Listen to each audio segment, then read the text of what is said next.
Сәлем достар, және менің YouTube каналымның көрермендері. Бүгін сіздерге мына өрме төсті қалай тұздайды, қалай жасалады және аш ішекпен тағы да бір мәрте көрсетіп жіберемін, қалай өретінін.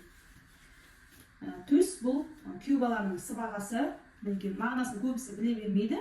Негізінде төс екі қабырғалы елді мына төспен біріктіргендей сіңімді болсын деген мағынаны білдіреді екен. Мінекей мына төстің еті және бізге қажет болатын мынау бүйін. Қойдың бүйіні керек болады. Жақсылап мұздай сумен, тұзды сумен 3-4 қайтара жуып аласыздар. Сосын бізге керегі мінекей бұрыш, чеснок алдым. Тұзды мен қазір пайдаланбаймын, себебі мына ет тұздалған. Ал егерде сіздер малды жаңа сойып, жаңағыдай пайдаланатын болсаңыздар, міндетті түрде енді тұзды қосасыздар.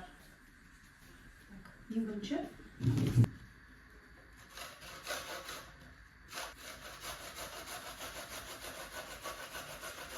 өздеріңіздің қалауыңызша мына чеснокты қанша қосасыздар, өздеріңіздің қалауларыңыз біледі.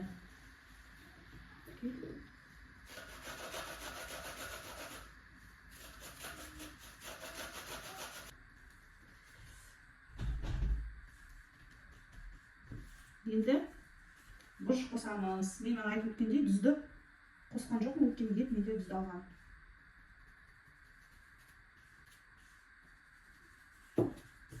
Енді мына жаңа жуып алған, тазалап алған бүйінге саламыз осы төсті етін.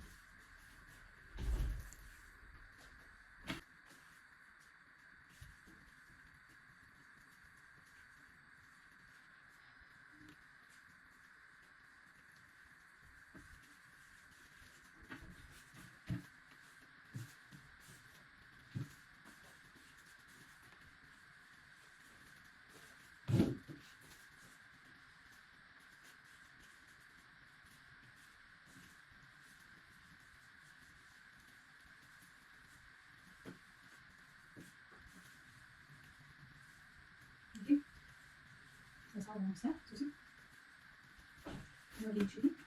жіппен байламыз. Шығып кетпейді дейді, жіппен байламыз.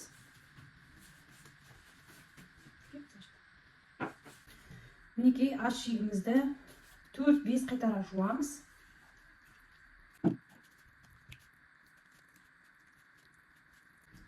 Мінекей байлап алдық. Енді осыны бас бармағымызға кигіземіз.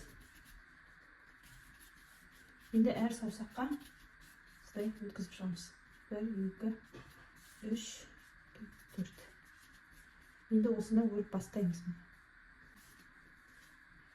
Өткіздік. Мынадан шығарамыз. Тағы да солай сырт жағынан өткіздік. Енді шығарамыз. Мынадан тоже солай сырт жағынан шығарамыз.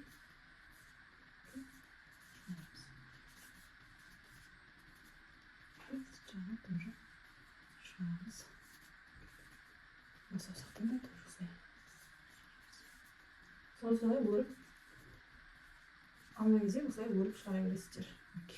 Сырт жағынан солай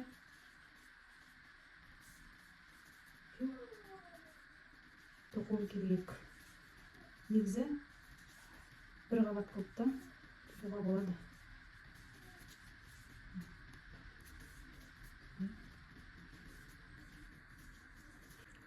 Осындай әдемі болады.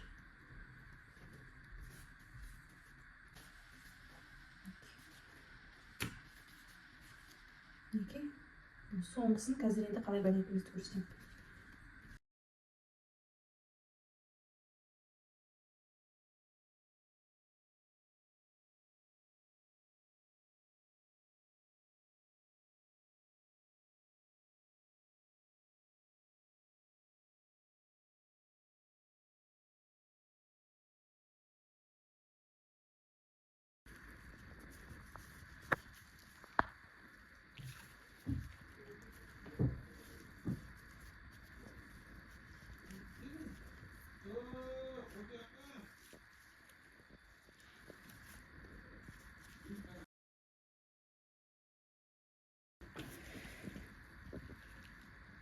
مهم.